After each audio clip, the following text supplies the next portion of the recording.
जो अच्छे लोगों का संग करते हैं, अच्छी संगति करते हैं, उनका फल अच्छा होता है। और जो बुरे लोगों का संग करते हैं, कुसंग करते हैं, उसका फल बुरा होता है।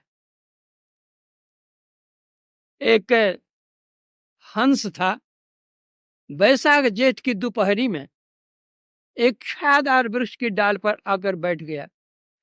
शीतल मंद समीर चल रहा था, उसमें वह आराम से बेचारा हंस बैठा हुआ था। उसी जंगल में एक शिकारी शिकार करते हुए आया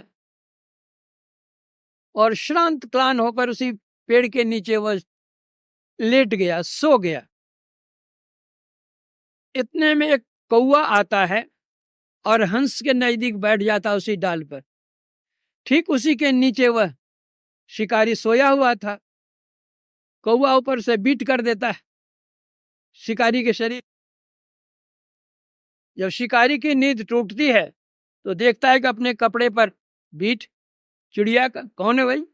ऊपर नजर करता है, देखता है कि हंस बैठा हुआ है। निशाना किया तीर का, किसी ने बीट किया मेरे शरीर पर। तीर छोड़ता है, हंस को लगता है।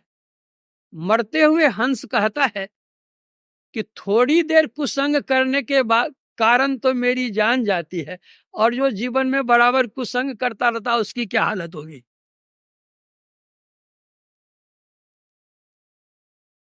इसलिए सत्संग से लाभ होता है और कुसंग से हानि होती है।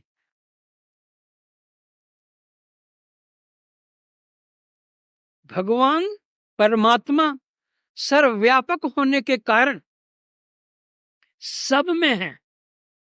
वे बाघ में भी रहते हैं और गाय में भी रहते हैं। वे दुर्जन में भी रहते हैं और सज्जन में भी रहते हैं। तो बाघ का संग कीजिए जरा जाकर के, कैसा लगता है देख लीजिए। तो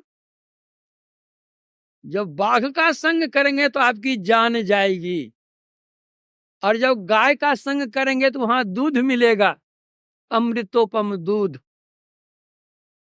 तो जैसे बाघ का संग करने से जान जाती है, वैसे ही दुर्जन में भी भगवान है, लेकिन उसका संग करने से ज्ञान जाता है।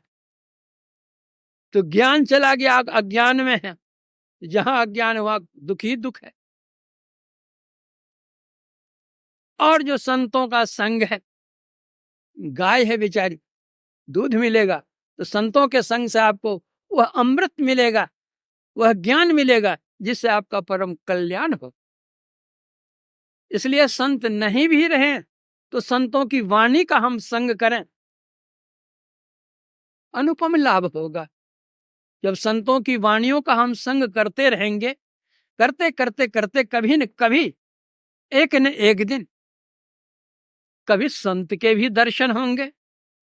उन संतों के दर्शन से सद्युक्ति मिलेगी, सद्ज्ञान मिलेगा सदगुरु से। फिर हम सदाचार समन्वित होकर के साधना करने लगेंगे, तो कभी न कभी सर्वेश्वर का साक्षात्कार भी होगा। प्रथम श्रेणी का भी सत्संग हो जाएगा, तो तीसरी श्रेणी के सत्संग से हम आरंभ करें, द्वितीय श्रेणी में जाएं, फिर प्रथम श्रेणी में जाकर के अपना परम कल्याण बना लें।